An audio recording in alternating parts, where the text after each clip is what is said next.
Hello everyone, कैसे हैं आप सब। एक बार पुनः शिव कोचिंग क्लासेस पर स्वागत है। उम्मीद करता हूं आप सब अच्छे होंगे, मस्त होंगे, बेहतर होंगे, आपकी पढ़ाई बेहतर चल रही होगी। क्लास 12 फिजिक्स एनसीईआरटी में चैप्टर 6 चल रहा बच्चों, जिसमें आज हम बात करेंगे स्वप्रेरण के बारे में, स्वप्रेरण गुणांक के बारे में और स्वप्रेरकत्व के बारे में। इसके पहले हमने जो भी वीडियोज प्रोवाइड किया है वो आपको हमारे चैनल पर मिल जाएगा, परेशान होने की जरूरत नहीं है। क्रम से आप लोग देखिए, बेहतर रूप से तैयारी करिए। और जिन बच्चों को हैंड रिटन नोट्स चाहिए कि भाई शिव कोचिंग क्लासेस का, शिव सर का नोट्स चाहिए, तो कांटेक्ट नंबर आप लोग नोट कर लो 9685299149 9685299149। ये मेरा पर्सनल नंबर है, इस नंबर पर आप कांटेक्ट करके नोट्स ले सकते हैं। चलिए बच्चों शुरू करें। स्वप्रेरण है क्या? देखिए बच्चों, आप लोगों ने फैराडे का नियम पढ़ा कि चुंबक और कुंडली के बीच आपेक्षिक गति होती है, तो भाई साहब कुंडली में प्रेरित धारा उत्पन्न होती है। ये चीज तो आपने पहले पढ़ लिया, ठीक है। पहले तो ऑरस्टेड साहब ने बताया था कि यदि एक चालक तार है उसमें धारा प्रवाहित करें तो जो चालक तार है उसके चारों ओर चुंबकीय क्षेत्र जनरेट हो जाता है। इसके बाद फैराडे साहब ने बताया कि भाई विद्युत से जब चुंबकीय क्षेत्र जनरेट होता है तो चुंबकीय क्षेत्र से विद्युत धारा भी बह सकती है। फिर लेंज के नियम से भी आपने देखा कि लेंज के नियम से भाई धारा की दिशा पता हो गई। अब इन्हीं को आगे बढ़ाते हुए स्वप्रेरण के बारे में खोज की गई।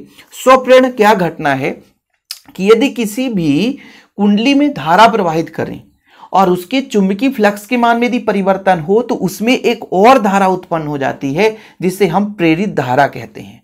ठीक है, ये सबसे बड़ा फैक्ट का बात ये है बच्चों यहाँ पे कि जो कुंडली है इसमें धारा बहेगी। यदि एक समान धारा बह रही है तो एक समान चुंबकीय क्षेत्र होगा, फलस्वरूप चुंबकीय फ्लक्स के मान में परिवर्तन नहीं होगी तो उसमें प्रेरित धारा उत्पन्न नहीं होगी। लेकिन यदि अचानक धारा के मान में परिवर्तन किया जाए तो जैसे ही धारा के मान में परिवर्तन होगा, फलस्वरूप चुंबकीय क्षेत्र में परिवर्तन होगी। इसका मतलब चुंबकीय फ्लक्स में परिवर्तन होगा। चुंबकीय फ्लक्स है क्या? चुंबकीय क्षेत्र रेखाओं की संख्या में परिवर्तन होगी। जब चुंबकीय क्षेत्र रेखाओं की संख्या में परिवर्तन हुआ तो उसमें एक प्रेरित धारा उत्पन्न हो जाती है।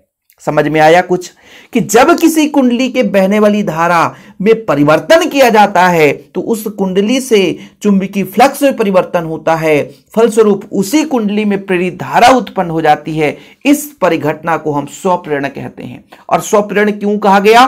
क्योंकि जिस कुंडली में हमने धारा प्रवाहित किया उसी कुंडली में जो प्रवाहित धारा है उसी के कारण उसमें एक और धारा उत्पन्न हुआ जो प्रेरित धारा कहलाया। मतलब जिसमें धारा हमने बहाया उसी धारा के कारण, स्वयं के कारण एक और प्रेरित धारा उत्पन्न हुआ बच्चों। इसलिए स्वप्रेरण कहा गया कि स्वयं से प्रेरित है। जैसे आप अपने आप से मोटिवेटेड रह करके और बेहतर पढ़ाई करेंगे तो फिर आप वो स्वप्रेरित कहलाएंगे, यानी आपके अंदर जो घटना वो स्वप्रेरण कहलाएगा। लेकिन आपको कोई दूसरा मोटिवेट करे, आपको कोई दूसरा प्रेरित करे, तब आप मोटिवेट रहो तो फिर वो अन्योन प्रेरण कहलाएगा। तो चीजें क्लियर हुई कि भाई एक हमारे पास कुंडली है, कुंडली में धारा बहाएंगे, फलस्वरूप यदि धारा के मान में परिवर्तन किए तो चुंबकीय फ्लक्स के मान में परिवर्तन होगा। और चुंबकीय फ्लक्स के मान में यदि परिवर्तन हुआ बच्चों तो उसमें एक प्रेरित धारा उत्पन्न हो जाती है। ठीक है, यह परिघटना स्वप्रेरण कहलाता है। इसको पुष्टि कैसे किया गया कि जैसे मान लीजिए यहां पे आपका एक छोटा सा, मान लीजिए एक सेल है जिसमें से धारा प्रवाहित कर रहे हैं एक सेल से, और यहां पे बच्चों आप देख ही पा रहे हैं कि आपका एक क्या है, कुंडली है। अब इसमें से धारा प्रवाहित करते हैं, लेकिन अचानक जब स्विच को ऑफ और ऑन करते हैं तो बीच का जो बल्ब है वो तेजी से जलता है, फिर बुझ जाता है।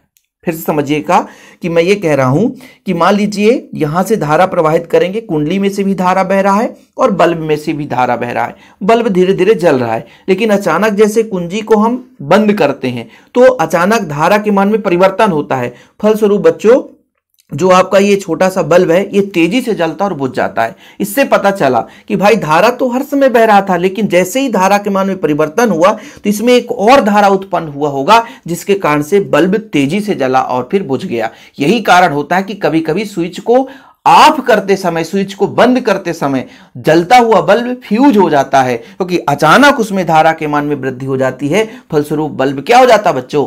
फ्यूज हो जाता है। तो 100 प्रेरण की घटना तो थोड़ा बहुत आपको समझ में आ ही गया होगा बच्चों इस कुंडली से, ठीक है। पूरा का पूरा प्रयोग आपको समझा दिया कि सेल में से हम धारा प्रवाहित करते हैं, तो जब समान धारा बहता है तो इसमें प्रेरित धारा उत्पन्न नहीं होगी, लेकिन अचानक जैसे मान लीजिए हम स्विच को क्या करते हैं बच्चों, बंद करते हैं, ठीक है, तो धारा के मान में परिवर्तन होता है, धारा के मान में परिवर्तन होता है, फलस्वरूप चुंबकीय फ्लक्स में परिवर्तन होता है, एक प्रेरित धारा उत्पन्न होती है जिसके कारण बल्ब तेजी से जलता है फिर बुझ जाता है। अब बात करते हैं स्वप्रेरण के बारे में। अब देखो, जैसे मैंने ये कहा कि धारा के मान में परिवर्तन जो होती है बच्चों, धारा के मान में परिवर्तन होती है, फलस्वरूप चुंबकीय फ्लक्स में भी परिवर्तन होता है। यानी किसी भी कुंडली में जो चुंबकीय फ्लक्स में परिवर्तन होता है वो धारा के अनुक्रमानुपाती होता है। यानी परिपथ में जो चुंबकीय फ्लक्स में परिवर्तन होगा, बिल्कुल सिंपल है, थोड़ा सा यदि आप दिमाग लगाएंगे तो आपसे आसानी से बन जाएगा। यानी चुंबकीय फ्लक्स में जो भी परिवर्तन हो रहा बच्चों, वो किसके समानुपाती है, धारा की। जितना ज्यादा धारा के मान में परिवर्तन होगा चुंबकीय फ्लक्स में उतना ही ज्यादा परिवर्तन हो जाएगा। अब हमने कहा भाई साहब कि समानुपाती हटा दो तो एक नियतांक लग जाता है, जिसे हम क्या बोलेंगे, आनुपातिक नियतांक, या हम इसे स्वप्रेरण गुणांक बोलेंगे बच्चों। क्या बोलेंगे, स्वप्रेरण गुणांक। कितना सिंपल है, इससे स्वप्रेरण गुणांक का फार्मूला निकाल सकते हो कि φb/I, ठीक है। अब यदि मान लीजिए n फेरों वाली कुंडली हो, n फेरों वाली कुंडली हो, फेरों की संख्या n हो, तो फलस्वरूप मान लीजिए n φb, यानी प्रत्येक फेरे पर आपका φb चुंबकीय फ्लक्स हो, फेरों की संख्या n हो, तो n φb/I हो जाता है। कितना सिंपल है बताओ, इससे आप आसानी से परिभाषा दे सकते हो। देखो परिभाषा आएगा लास्ट में, बिल्कुल निश्चिंत रहें, लेकिन थोड़ा सा आप लोग समझने की कोशिश करें। जैसा अभी आपने कहा कि जब हम किसी कुंडली में धारा के मान में परिवर्तन करते हैं, जब धारा का मान बदलेगा तभी चुंबकीय फ्लक्स में परिवर्तन होगा, चुंबकीय फ्लक्स के मान में परिवर्तन होगा तभी प्रेरित धारा उत्पन्न होगी। यानी कहने का मतलब भाई साहब, जो चुंबकीय फ्लक्स के मान में परिवर्तन है वो प्रवाहित धारा के ही अनुक्रमानुपाती हो सकता है। और जैसे ही समानुपाती हटाएंगे तो L एक नियतांक लग गया, जिसे हम आनुपातिक नियतांक कहते हैं बच्चों, जिसे हम स्वप्रेरकत्व भी कहते हैं या स्वप्रेरण गुणांक भी कहते हैं। यानी किसी कुंडली में बद्ध चुंबकीय फ्लक्स परिपथ में प्रवाहित धारा के अनुक्रमानुपाती होता है, ठीक है। यदि फेरों की संख्या n है तो फिर हम n φb/I कर सकते हैं। यहां तक किसी को कोई डाउट तो नहीं बच्चों, यहां तक क्लियर है, समझ में आ गया, आप लोगों को किसी प्रकार से कोई दिक्कत नहीं होनी चाहिए। यहां तक हमने बता दिया। वही चीज यहां पे है कि जो आपका चुंबकीय फ्लक्स से धारा के समानुपाती होगा, L आपका नियतांक हो जाता है बच्चों, और यदि फेरों की संख्या n हो जाए तो n का हम मल्टीप्लाई कर देते हैं, ठीक है। अब इससे हम एक परिभाषा निकालेंगे, क्योंकि अभी आपको मैंने ये निकाल कर बताया कि L बराबर है आपका, यदि फेरों की संख्या n है तो n φb/I। ये आपका टोटल बद्ध चुंबकीय फ्लक्स है, पूरा फ्लक्स बंधता है। फ्लक्स बंधता का मतलब है, फ्लक्स बंधता का मतलब ये है, जैसे मान लीजिए एक फेरे पे φb है तो टोटल फेरों पर n φb हो जाएगा ना।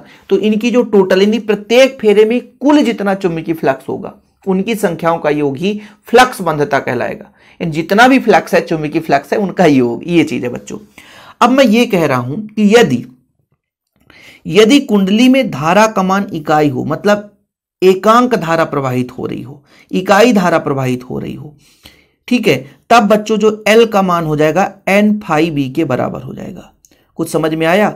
यदि कुंडली में एकांक धारा प्रवाहित हो रही हो, एकांक धारा का मान 1 हो, तब यहां पर 1 रखेंगे तो L का मान n φb हो जाएगा। मतलब इस स्वप्रेरकत्व या स्वप्रेरण गुणांक का जो आंकिक मान है वो किसके बराबर होगा? फ्लक्स बंधता के बराबर होगा। लेकिन कब? जब कुंडली में एकांक धारा प्रवाहित हो रही हो। यानी किसी कुंडली का स्वप्रेरकत्व आंकिक रूप से कुंडली के फ्लक्स बंधता के उस मान के बराबर है जबकि कुंडली में इकाई धारा बह रही हो। कितना सिंपल है भाई, फार्मूला निकालना आपने सीख लिया। इससे आप स्वप्रेरकत्व की परिभाषा निकालोगे। स्वप्रेरकत्व की एक ही परिभाषा मैं बताऊंगा, 2 परिभाषा सीखने की जरूरत नहीं है, सिलेबस में एक परिभाषा सफिशिएंट है। मैं ये कह रहा हूं कि भाई I बराबर 1, यानी एकांक धारा प्रवाहित करने पर जितना भी फ्लक्स में परिवर्तन होगा वही उसका स्वप्रेरकत्व है। पहले आप मेरे भाषा में समझिए कि किसी कुंडली में एकांक धारा प्रवाहित करने पर फ्लक्स बंधता में जो भी परिवर्तन होगी, यानी जितना फ्लक्स बंधता होगा उसका आंकिक मान स्वप्रेरकत्व के बराबर है। अब इसको थोड़ा किताबी भाषा में समझिए। किसी कुंडली का हमने कुंडली लिया बच्चों, ये कुंडली है, किसी कुंडली का स्वप्रेरकत्व या स्वप्रेरण गुणांक आंकिक रूप से फ्लक्स बंधता के उस मान के बराबर या उस संख्या के बराबर है जब इस कुंडली में एकांक धारा प्रवाहित हो रही हो। जब कुंडली में बच्चों एकांक धारा प्रवाहित हो रही हो तब जो फ्लक्स बंधता का आंकिक मान है वही स्वप्रेरकत्व है। ठीक है, चीजें क्लियर है। यानी किसी कुंडली का जो स्वप्रेरकत्व का मान आंकिक रूप से फ्लक्स बंधता के उस मान के बराबर है जबकि कुंडली में एकांक धारा प्रवाहित हो रही हो। कुंडली में क्या हो रहा है बच्चों, एकांक धारा प्रवाहित हो रही हो, अर्थात किसी कुंडली का स्वप्रेरकत्व चुंबकीय फ्लक्स के उस आंकिक मान के बराबर होता है जिसमें कुंडली में एकांक धारा प्रवाहित हो रही हो। बच्चों स्वप्रेरकत्व का मात्रक होता है हेनरी। 1 मिली हेनरी जब भी मिली होगा 10⁻³ हेनरी। माइक्रो की बात करेंगे बच्चों, जब माइक्रो आता है 10⁻6 हेनरी हो जाता है। स्वप्रेरकत्व के यदि आप प्रकृति के बारे में देख लो तो अदिश राशि है और इसका बिमी सूत्र ये होता है। बिमी सूत्र हम दूसरे तरीके से भी निकाल सकते हैं, दूसरा परिभाषा जो होता है, ठीक है, दूसरा परिभाषा है उसके आधार पर, लेकिन आप लोग इतना सफिशिएंट कितना 2 2 2 ml² टिक पावर -2 1 पावर -2 मतलब 2 2 2 करेंगे बच्चों, आसानी से आपसे याद हो जाएगा। ठीक है, तो ये इसका आपका बिमी सूत्र हो गया। तो स्वप्रेरण गुणांक की परिभाषा एक ही आप याद करो, काफी है। आप लोगों को और भी डाउट होगा तो बताना भाई, बता दूंगा कि एक स्वप्रेरकत्व 1 हेनरी के बराबर कब होता है, उस चीज पर भी हम वीडियो बना देंगे। लेकिन आप लोग इतना तैयार कर लोगे बच्चों, कोई दिक्कत नहीं है। स्वप्रेरकत्व या स्वप्रेरण गुणांक के बारे में आप लोगों ने समझ गया होंगे और मेन है इसमें स्वप्रेरकत्व का व्यंजक, तो अगले लेक्चर में हम कंप्लीट कराएंगे आपको। ठीक है, तो जिस बच्चे ने नोट्स अभी तक नहीं लिया है तो नोट्स जरूर ले लें। कांटेक्ट नंबर है 96 85 29 91 49 9685299149 मेरा पर्सनल नंबर है बच्चों। नोट्स लेकर के प्रॉपर तैयारी कर सकते हैं। फिलहाल अभी के लिए इतना ही। जय हिंद, वंदे मातरम।